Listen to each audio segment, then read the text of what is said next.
Assalamualaikum warahmatullahi wabarakatuh. Perkenalkan, nama saya Helga Pratisa dari kelas 91 SMP Negeri 1 Painan. Pada kesempatan kali ini saya akan membahas tentang listrik statis. Yang pertama, struktur atom. Atom terdiri dari lintasan elektron, neutron, dan proton. Atom ada yang bermuatan negatif, positif, dan netral. Muatan listrik dari suatu benda tergantung dari jumlah proton dan elektron yang dikandung benda tersebut. Yang pertama, bila sebuah benda kelebihan elektron dan kekurangan proton, maka benda tersebut akan bermuatan negatif. Yang kedua, jika benda tersebut kekurangan elektron dan kelebihan proton, maka benda tersebut akan bermuatan positif. Yang ketiga, jika jumlah elektron dan proton pada benda tersebut sama, maka benda tersebut tidak bermuatan apa-apa atau netral. Gerak muatan listrik. Muatan yang sejenis akan saling tolak-menolak jika didekatkan. Berbeda dengan muatan yang tidak sejenis. Muatan yang tidak sejenis apabila didekatkan, maka ia akan terjadi tarik-menarik.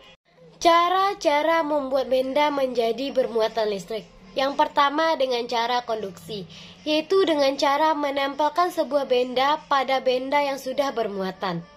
Yang kedua induksi, yaitu dengan cara mendekatkan sebuah benda yang sudah bermuatan.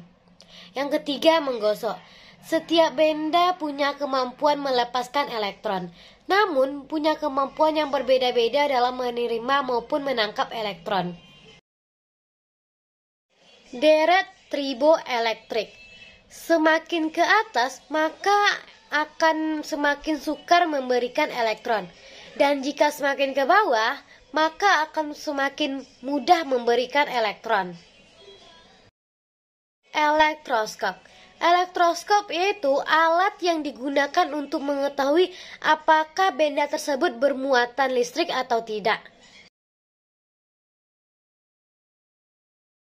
Bagian-bagian elektroskop. Yang pertama, kepala elektroskop.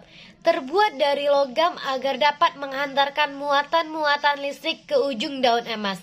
Yang kedua, daun elektroskop. Terbuat dari logam kertas emas yang tipis dan ringan untuk memudahkan daun elektroskop tersebut mengembang jika dimuati muatan listrik. Yang ketiga, karet. Agar muatan listrik dapat tidak merambat ke dalam wadah. Prinsip cara kerja elektroskop. Jika sebuah benda bermuatan didekatkan pada bagian kepala elektroskop, muatan yang berlainan jenis dengan muatan benda akan berkumpul di kepala elektroskop. Muatan listrik di daun emas berlawanan dengan jenis muatan listrik di kepala elektroskop. Oleh karena kedua helai daun emas tersebut bermuatan sama atau sejenis, maka keduanya akan terjadi tolak-menolak. Hukum Coulomb, yaitu gaya tarik-menarik atau gaya tolak-menolak antara dua muatan listrik sebanding dengan muatan-muatannya, dan berbanding terbalik dengan kuadrat jarak yang memisahkan kedua muatan tersebut. Rumus hukum Coulomb. F sama dengan K kali Q1 kali Q2 per R kuadrat, di mana F adalah gaya tarik-menarik dan Q adalah muatan listrik, R adalah jarak antar kedua muatan, dan K adalah konstanta. Jika medium muatan bukan pada medium vakum atau udara, maka besar gaya antara muatan Q1 dan Q2 akan lebih kecil. Medan listrik, yaitu daerah atau ruang di sekitar muatan listrik yang masih dipengaruhi gaya Coulomb atau gaya listrik. Sifat-sifat garis medan listrik. Yang pertama, garis gaya medan listrik tidak pernah berpotongan satu dengan yang lainnya. Yang kedua, garis medan listrik selalu mengarah pada radial ke arah luar dengan muatan negatif dan radial ke arah dalam dengan muatan positif. Yang ketiga, tempat di mana garis-garis medan listrik yang rapat menunjukkan medan listrik yang kuat.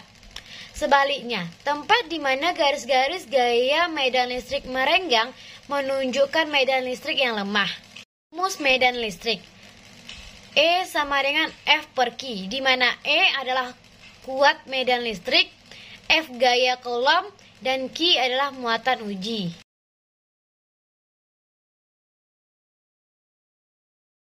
Listrik statis adalah listrik yang tidak mengalir atau listrik yang muatan-muatannya berada dalam keadaan diam.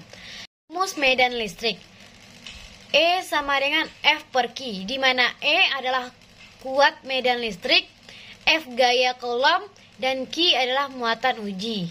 Timbulnya petir akibat loncatan muatan listrik statis di ionosfer. Loncatan muatan listrik terjadi pada saat muatan listrik bergerak secara bersama-sama. Kejadian ini disebut dengan pengosongan listrik statis. Muatan listrik dapat hilang dengan pengosongan. Pengosongan terjadi apabila tersedia suatu jalan bagi elektron-elektron untuk mengalir dari suatu benda bermuatan ke benda lainnya. Perpindahan muatan listrik statis dari suatu benda ke benda lainnya disebut penetralan atau pengosongan muatan statis karena muatan itu sering dikosongkan dengan cara menyalurkan ke tanah. Pengosongan muatan statis di udara dapat terjadi sangat besar sehingga menimbulkan suara yang dahsyat yang disebut dengan guntur atau sering disebut dengan petir. Contoh teknologi yang menerapkan listrik statis. Yang pertama, menghilangkan polusi udara. Yang kedua, eografi atau teknik fotokopi kering. Bahaya listrik statis. Yang pertama, terjadinya petir atau halilintar. Yang kedua, terjadinya ledakan tangki minyak atau kebakaran. Yang ketiga, resiko sengatan listrik yang cukup besar.